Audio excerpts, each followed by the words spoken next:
Carretera i dron per la carretera que ens porti a Múrcia i a Terres Valencianes, descobrint 4 castells de pel·lícula.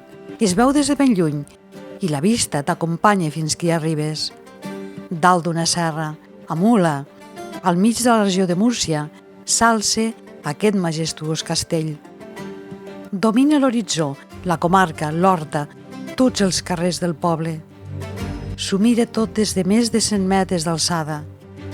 Té una ubicació estratègica privilegiada i unes vistes impressionants. Acabat al 1524, d'estil renaixentista, es diu Castell dels Fajardo dels Vélez. La història diu que Pedro Fajardo va ordenar construir-lo damunt les restes d'una antiga fortalesa romana per protegir-se de les revoltes de la població que no volien reconèixer-lo com a primer marquès de Vélez. Diuen que el van construir també per demostrar el gran poder que tenia. La torre de l'homenatge és altíssima, poderosa. L'usava la guarnició per resistir els atacs.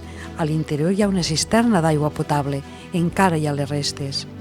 Dalt de tot, aquest magnífic terrat de grans dimensions permetien encara ara veure tots els moviments, de prop i de lluny.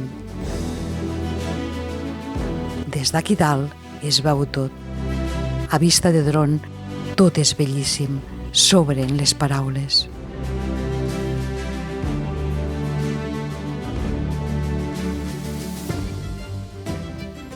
Continuem carretera cap a Terres d'Alacant i arribem a Preter. Situat sobre una serra rocosa, ens espera aquest preciós monument artístic d'interès nacional, castell musulmà,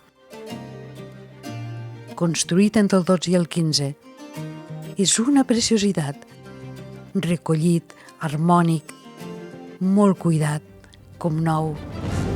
La torre de l'homenatge, de planta quadrada, destaca per sobre del conjunt, rodejada de merlets. Una fortalesa construïda com a lloc de defensa estratègica per controlar el que passava a l'interior i al litoral proper. Va ser conquerit pels musulmans el 1265 i recuperat poc després per Alfons X de Castella i Jaume I d'Aragó. Tant l'exterior com l'interior que veurem després està restaurat, impecable com nou. Fixeu-vos que bonic.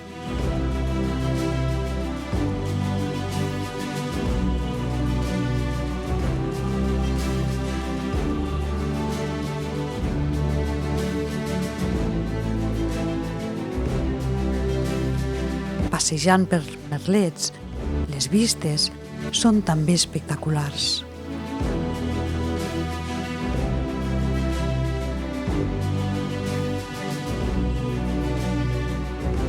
Amb postals incloses. Al voltant del castell, a la muralla, les cases cova, una riquesa patrimonial impactant. Habitatges, excavats i organitzats dins de la roca, on vivien famílies de Preter a finals del XIX.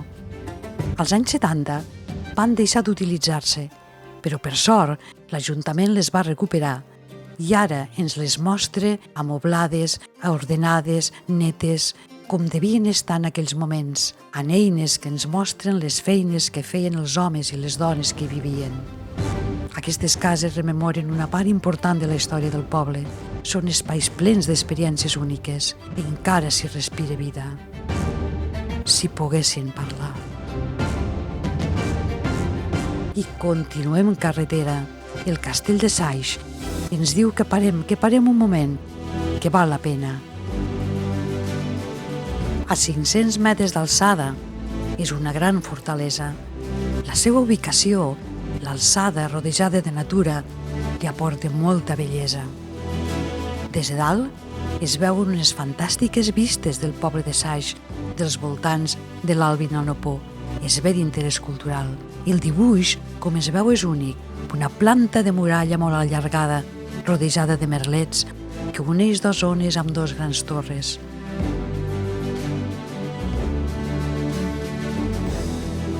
La de l'homenatge té més de 20 metres d'alçada.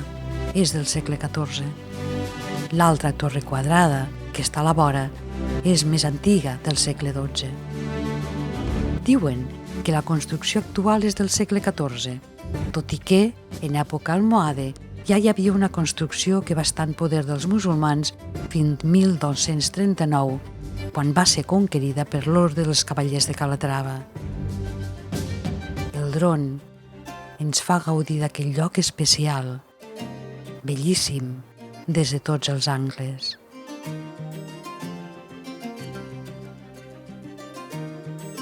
I encara més, ens l'atança de nit per poder admirar la màgia que l'il·lumina la foscor.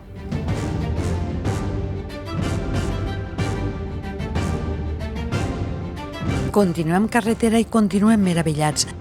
Arribem a Villena, a l'imponent i preciós castell de la Talaia, que observa tot des de dalt de la serra de Sant Cristòfol, sota la llum preciosa del cel que es va fent fos a poc.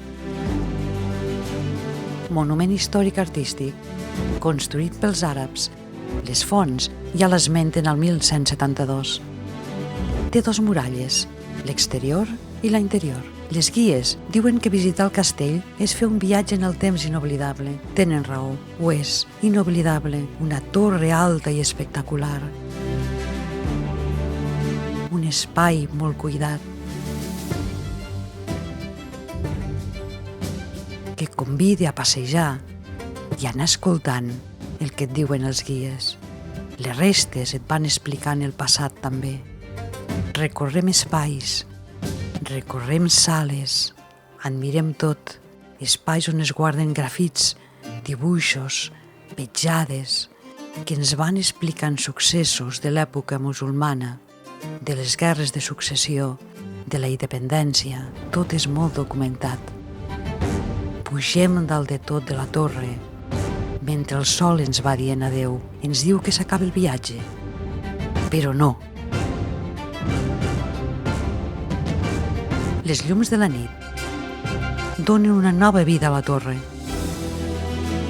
al castell, i ens mostren una imatge i una història en el temps diferent. Un viatge a través de la màgia de la nit que el pinten amb colors bellíssims. És de pel·lícula. No hi ha paraules. Impressionant.